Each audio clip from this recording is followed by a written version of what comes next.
Hi, I'm Linda Hutchinson of L. Hutchinson Designs. Today I'm going to show you how to make a rag rug bracelet and ponytail holder. So here I have a bangle bracelet that I've begun to put strips of fabric on, such as the strips here.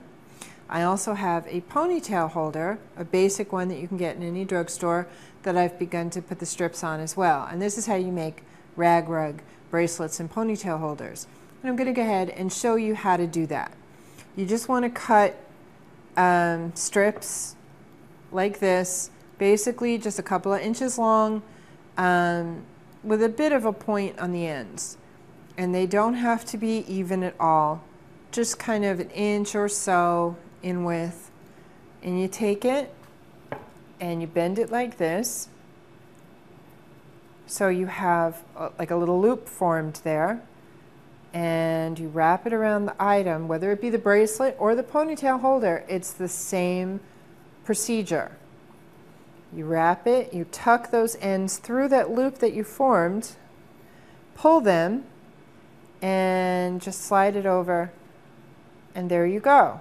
Now I'll show you how to do one on the ponytail holder, although it's the same procedure, but I'll go ahead and show you one on here.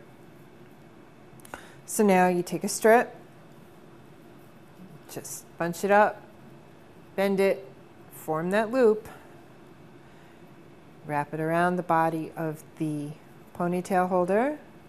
Again, tuck the ends in, pull them through, slide it over. And you can just keep going until you cover the whole thing.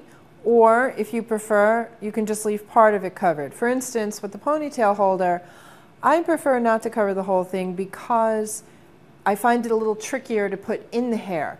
I think it's a little easier to put in the hair when you have part of it exposed like that, and you still have this part up here.